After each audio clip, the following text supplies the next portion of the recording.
for joining tonight. It's Sunday night prime time on KOFO, our 2-hour block across the heartland here. We're starting out with a Jacobson report tonight, and we are on 1220 AM, 103.7 FM on KOFO, and Sean Torres has us caroming throughout the galaxy into the Ethernet on KOFO.com, and he racks it up as soon as this show is over for immediate podcasting on all sorts of platforms. We are your Kansas City Metro, East Central Plains country music giant, and your official home of the Kansas City Royals, as well as the Ottawa Braves and Ottawa Cyclones. My goodness, not only do we have Sean Torres in here, we've got the play-by-play voice of the Braves, Blake Griffin, in here. Wow, Blake, what a doubleheader last night that was. I almost got hoarse at the public announcing table there, and you were talking a mile a minute because that men's game got crazy at the end. I think you could almost say, Blake, the referees kind of lost control of the game there at the end. I mean, I can say more than you can. What can you say about that, Mr. Griffin? It was a tough end, to say the least. There was a certain way that they were calling the game, and I was totally fine with it because it was very, very down the middle. It was very consistent throughout the entirety of the game. Got to the last 3 minutes, and they decided to blow the whistles a touch more on some calls that they probably shouldn't have. I digress. Fans on both teams were screaming.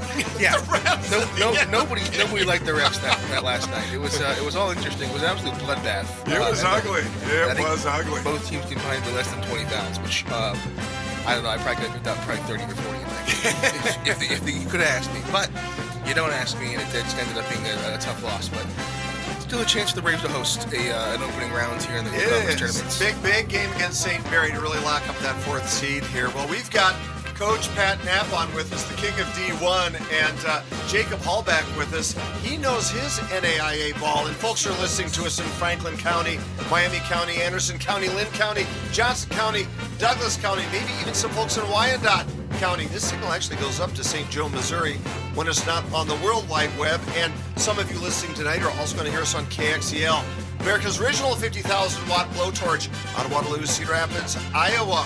Guys, what a week it has been, both politically and in sports. And who better than the king of Washington, D.C. in the sports world in the 90s and 2000s and 80s than Patrick J. Knapp, the Georgetown legend, took that team deep into the NCAAs, deep in the top 10 of the national rankings, deep into Big East championships, helped bringing Title IX parity and national TV audiences because of what Georgetown and UConn did back in those days. Coach, of course, his vaunted D.C. perch with John Thompson, holding court with all the members of Congress, as Georgetown was the great team of that era, not just John Thompson's men's team, but Coach's women's team that had to guard Rebecca Lobo. And Coach, before I reintroduce Jacob, you have that great podcast.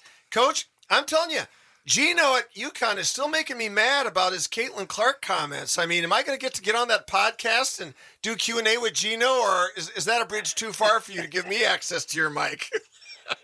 Well, Gino's told me that he'll come on when the season is over, and he's blowing out South Carolina today. So it's a big victory for UConn at South Carolina. So he still has his swagger, John. I don't know what you're going to do. Coach, is South Carolina coached by Brenda Fries? No, South Carolina is Dawn Staley. Brenda Fries is at Maryland. Oh, I knew that. How did I get those mixed up? So yeah, that's right. Staley's over there at South Carolina. Of course, Brenda Fries, my baby sister, played with the Fries girls, and I took the oldest Fries girl to homecoming. I took Debbie Fries to homecoming one year. She played on our Regis State team that went to state in '79, and that's the year our boys won that Catholic school sweep, and we beat Council Bluffs St. Albert in the first round. Jacob Hall, you are the king of politics in Iowa, but just like Keith Olbermann, you too once started in sports, didn't you, Jacob? Yeah, a long time ago. Not quite back in 1979, but late 90s. Well, Jacob, you're And, not quite like Keith Olbermann on the ideological scale. Also, is that a correct and fair statement? There's a slight difference between Mr. Olbermann and myself, and I'd call it a gaping wide chasm. well, I mean, there's something to be said for sanity, John. Well, listen, guys, we want to plow through some sports here tonight. Let's do that Super Bowl post-mortem. Now, Blake, let's bring you on. You're not an original Kansas Cityan, nor am I, but we've grown to love and respect certainly the KC fans here who wear their hearts on their sleeves. Wow, ouch, that hurt. Yeah, I got a text from a friend about halfway through the game and said, "Hey, can you drive by the airport and see if the Chiefs' offensive line is still at the airport? I think they left him behind." It was a brilliant game plan by the Eagles. Yes, they were able to get to Mahomes without really any pressure. They believe they blitzed no times on the ball game. So anytime you can do that and drop the rest of your guys into coverage, you're going to be very successful. Mahomes obviously very uncomfortable, and shout out to Cooper DeJean for the birthday pick six. That's got to be an incredible feeling. Thank you for bringing up my Iowa boy, Cooper DeJean. You know, I was wearing my Iowa Law logo the whole next week there at Ottawa. Just remind people that it was Hawkeye. Coach, you are the original Philadelphia Flash. You are the Rocky Balboa. You are the real deal. You're from Philly. Coach, it's interesting because you were in Philly in terms of keeping track of things very closely when Andy Reid was coaching there. And Coach, your Super Bowl postmortem, I know you had to be rooting for the Eagles, but also the Chiefs have had quite a run. I'll tell you, I still say Bart Starr and the 3 back-to-back NFL titles that Lombardi won. I'm glad that there's still some preservation of that three-peat. What say you, Coach? Well, Jacob's correct. The pass rush was the statistic of the day. Holmes went 21 for 32, 3 TDs, 2 INTs. It's hard to believe that they were his stats, but they were sacked, 6 times? Yeah.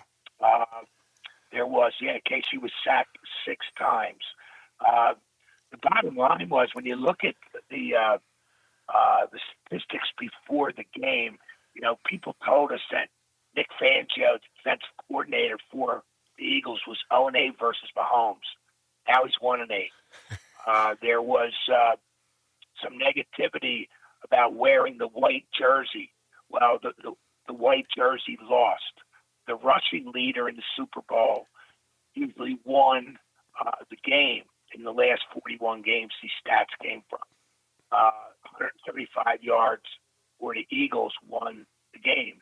The underdog won the game. They were 13-4 in the last 17 games. So the underdog bore up that stat. The higher seed lost versus the spread. That was another stat that had 41 game in the favor of the higher seed. Well, the higher seed lost again. Better record going in was 1-16 in the last 17 Super Bowls, and the better record lost. 61% of the money went to the Eagles on the public betting forums, and 61% of those people came home happy. I cannot believe, and I'd like to hear, John, you and Jacob's follow-up on this. I cannot believe that Andy Reid stayed with the same game plan. They didn't change their blocking assignments. They didn't even run the ball. 12 carries for 24 yards for Pacheco. Yeah. This D-line was teeing off. Yep. You got to push them back. Yeah. What say you guys? Yeah, Jacob, let's bring you in. And Jacob, I saw some isolations on Travis Kelce. What was he doing? He was standing around, man. Was he distracted? Jacob, give us your Super Bowl riff. John, I really do think that, it's important to remember Rashee Rice was down and out for a large portion of the season. Fair statement. Which left a lot for the Chiefs to try to divvy up in the passing game. But when you look at Travis Kelce's stats from these last few seasons, almost every year he was averaging over 12 yards a catch. And now in 2023, he was at 10.6. This year at 8.5. Yeah. He's just not who he once was. Yep. And I do think that's a huge part of the Chiefs offense. But to be fair, and you guys have already mentioned it, it's really hard to throw the ball from your back in the NFL as a quarterback. And the Eagles got after Mahomes. And the crazy thing is, it was just the other thing that blew me away was just how Philadelphia seemed to out-scheme them when Andy Reid is historically brilliant after a quote-unquote bye week, which it wasn't really a bye week, but they were off the week before, so you had that extra week to prepare. And they just got out-coached. Yeah, I agree. Blake, is that your call too, Blake? Yeah. It just seems like Andy couldn't make an adjustment. Yeah, I think Fangio over there, who's going to hopefully get a lot more credit than he's been getting over the last couple of years, just being an absolute scheme master.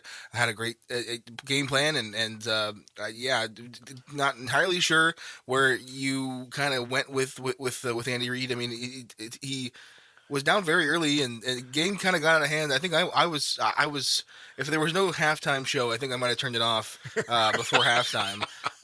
But I sat there and watched through the entire game, and there's not many adjustments at all. Yeah, you're listening to the Jacobson Report tonight on KOFO. Listen, guys, we are sponsored by some great folks. Jim and Cindy Jandrin, Midwest Renewable Energy, LLC. Ethanol Renewable Fuels, energy for a strong America. It's lean, it's clean, and it's green. Out of our neighbor in East Central Nebraska, they're building up revenue vectors for our farm families, keeping our farm food supply not concentrated but widely dispersed among thousands of farm families. Monsanto doesn't own our food, nor does any foreign power. Thanks to our renewable fuels and our ethanol, and much less reliant on Mideast terror dollars and transactions there. Midwest Renewable Energy, LLC, and Jim and Cindy Jandrin, also big supporters of Life Runners. Go to liferunners.org.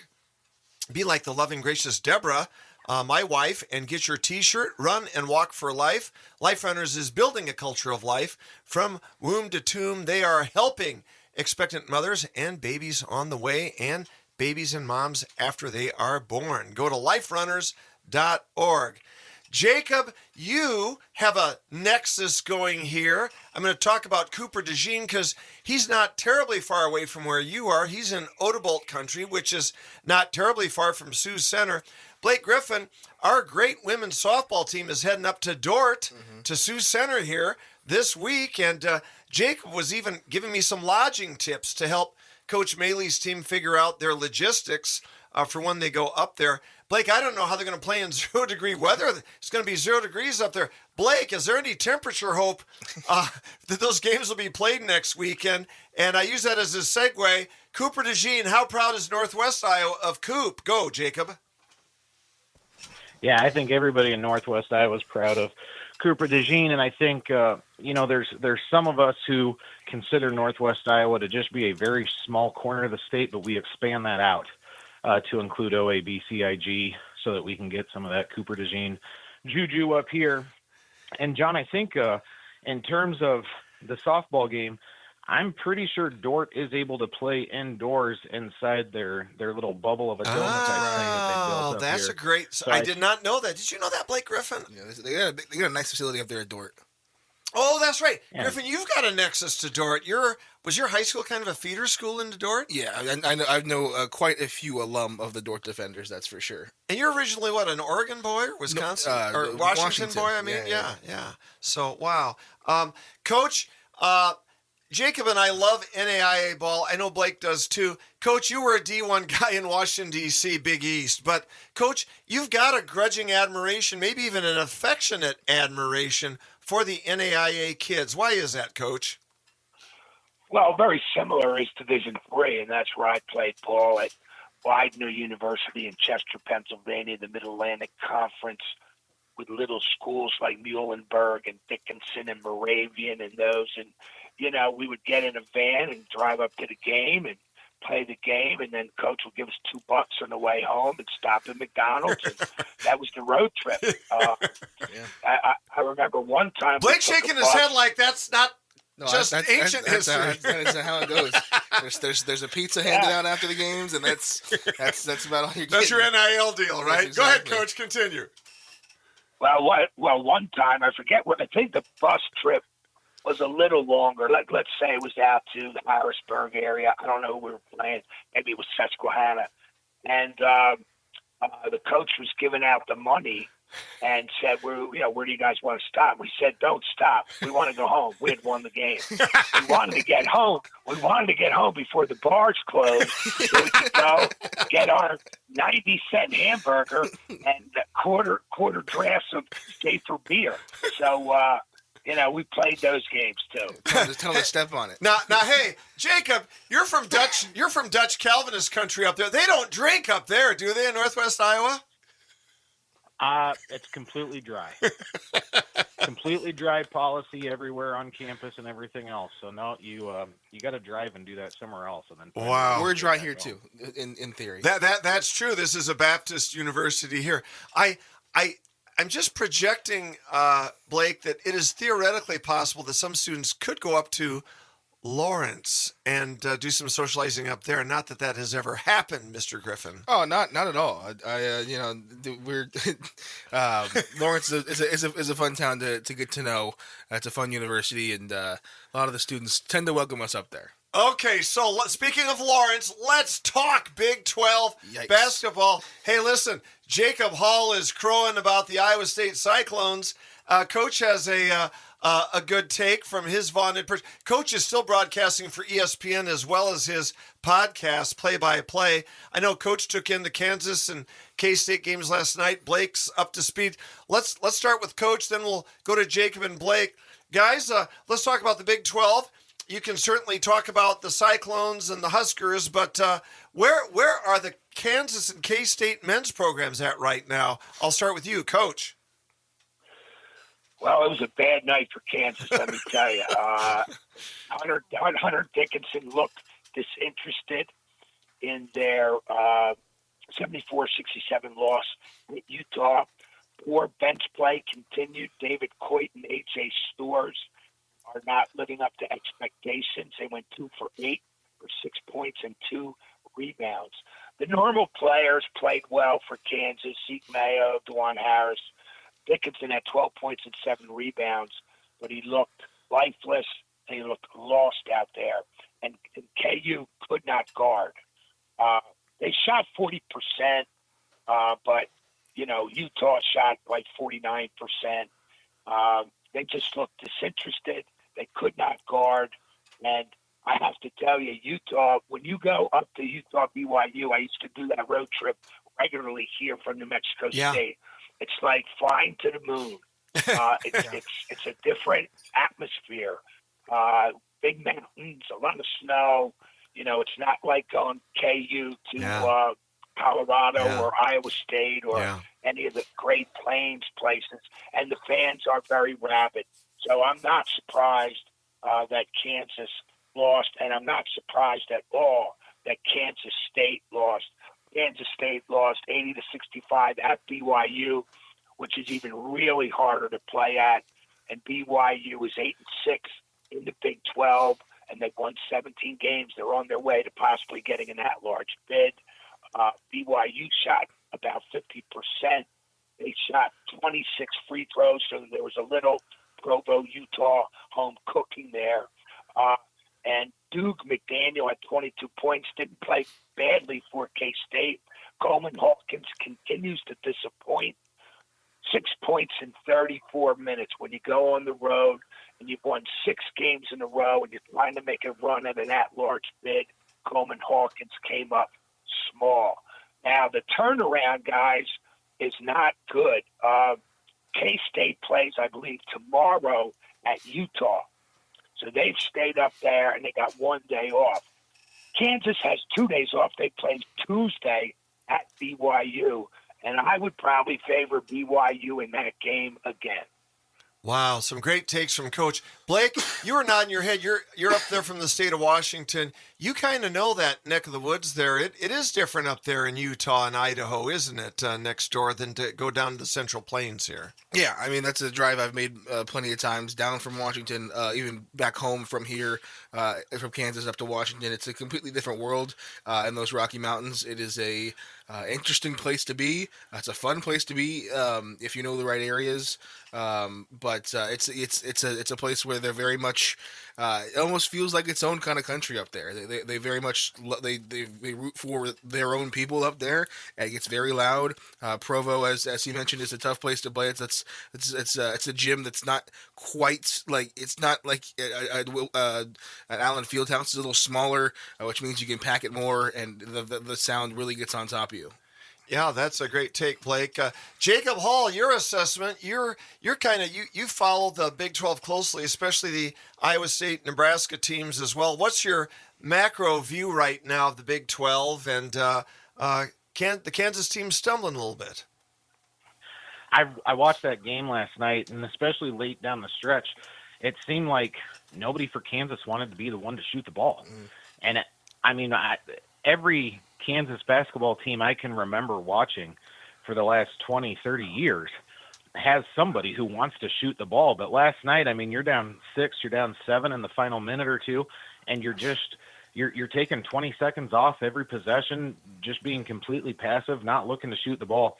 To have that this late in the season has to be very concerning for Bill Self and the rest of the coaching staff, because when you're a school like Kansas, you have a guy, and there has to be a guy by this point in the season, and I just don't see one for Kansas right now. Yeah, good take, Saul. You're listening to the Jacobson Report on Primetime Sunday nights on KOFO, Karaming on 1220 AM, 103.7 FM, and we are on the web, KOFO.com. Listen live or pull up the podcast.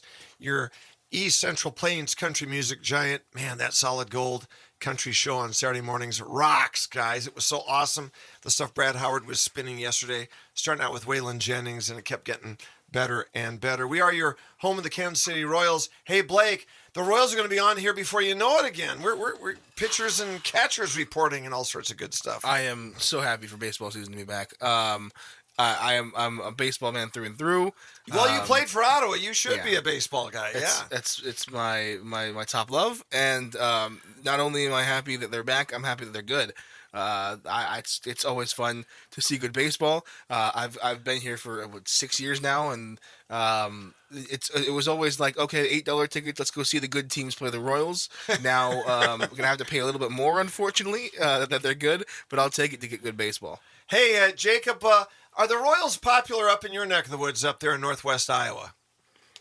Well, John, Kansas City is one of the 6 Major League Baseball teams that Iowans are blacked out from watching on MLB TV. But yeah, usually it's Minnesota when you get way up here. Yeah. But the Royals have a really nice following down there in Des Moines behind the Cubs. And then why we're blacked out from the Brewers is beyond me. Hey, I feel the same with the Rangers here. It's a 7-hour drive.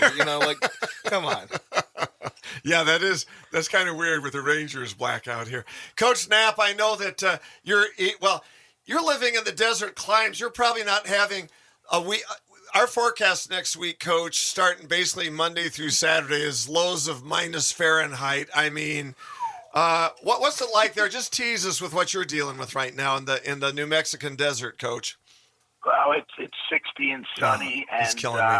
It'll be that or a little higher this coming week. Baseball and softball are in full swing here. New Mexico State hosted several teams this weekend because, in fact, Nebraska was down here playing our women in softball.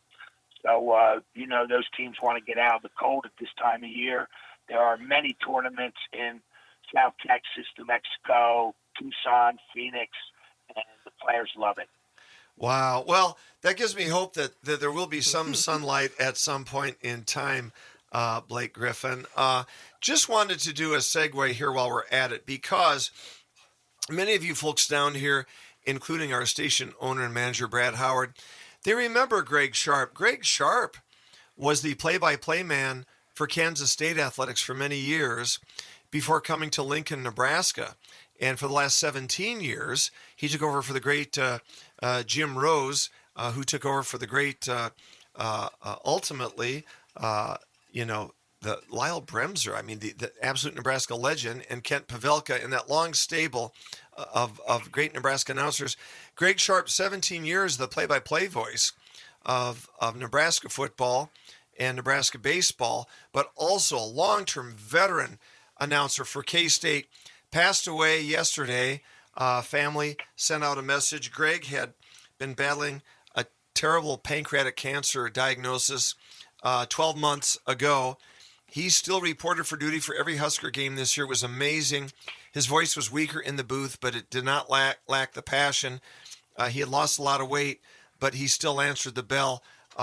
He held on as long as he could. His daughter is to be married in a week, in one more week. He couldn't quite hang in there for his daughter's wedding, but he lasted longer than anybody had thought, given the grim diagnosis. And a class act and beloved, not just by Nebraskans, but by Kansans for his great work down here at Kansas State. His print colleague, Tom Chattel, Shatel, has written a beautiful and poignant eulogy, and you can find it in the Lincoln Journal-Star, or if you just type in Tom Chattel and Greg Sharp, Sharpe, you can find that without a paywall. But it's a really huge loss, a brave, valiant fighter who, Blake, it's incredible. He did every game from the booth this year, as sick as he was. He came alive for those 3 hours. It was just a great thing to see. Yeah, I mean, it's a tough job as it is, with all the prep you have to do, especially for a big university. It's sad to see another. It's another tough loss for the broadcasting community. Yeah, we've lost some greats here in these last few years. Bob Uecker, of course, earlier this summer. Well, let's do the round robin with these great guests that we've got here. Before we let them kind of harump their great enterprises outside this radio show, stay tuned for part 2, Making America Healthy Again. We're going to have Dr. Ted Fogarty and Dr. David Hartsuch on with us. But this segment of Primetime Sunday Night Block, sponsored by Midwest Renewable Energy, LLC. Energy for a Strong America, renewable fuels, ethanol, it's lean, it's clean, it's green, and Life Runners. Go to liferunners.org, get your t-shirt, run and walk for life, and help build that culture of life, helping expectant mothers, babies on the way, and babies after born. Let's give Jacob a chance to shout out. Jacob, you've got the most widely read political blog arguably in the Midwest right now. Jacob, where can they find you?